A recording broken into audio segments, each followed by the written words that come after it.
Visai karštą popietę. Maiklas tikėjo ir čia pasižiūrėsim, arba pavyks smūgiuoti. Taip, bet Giedrius Zenkevičius sugeria šį smūgį, bet Matas Vareika lygina rezultatą.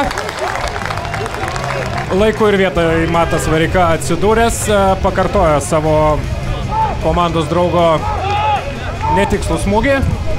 Ir po rinktinių pertraukas vėl sugrįžo į startinę rikiuotę, o čia Sūduviečių štai toks išpuolis ir pasižiūrėsim, ar bus smūgis. Ir įvartis. Štai taip, Marijampolės Sūduva dar kartą nuginkluoja šeimininkus.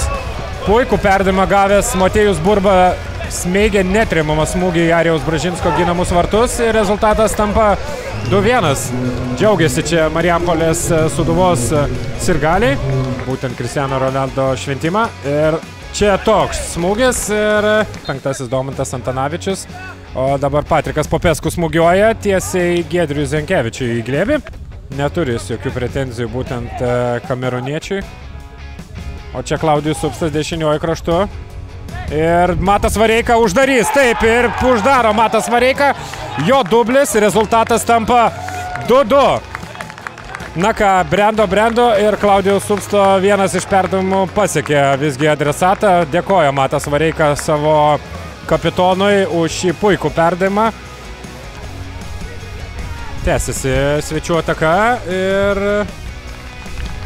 tuo tarpu Leo Ribeiro ir jo smūgis ir gaudo Giedrius Zenkevičius.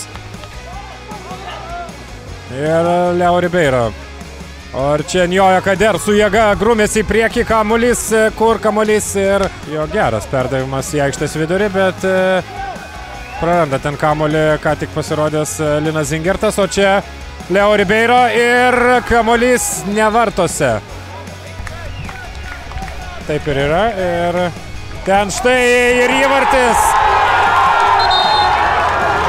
Įvartis ir nemaloni, labai nemaloni situacija, susidūrė galva. Iš karto kviečiami yra medikai į baudos aikštelę. Samišis baudos aikštelėje. Iš vienos pusės Hegelman džiaugiasi pergalę. Sveikiname juos, 3-2 išplėšus paskutinę minutę, iš kitos pusės linkime didžiausios sveikatos šiems dviem žaidėjams.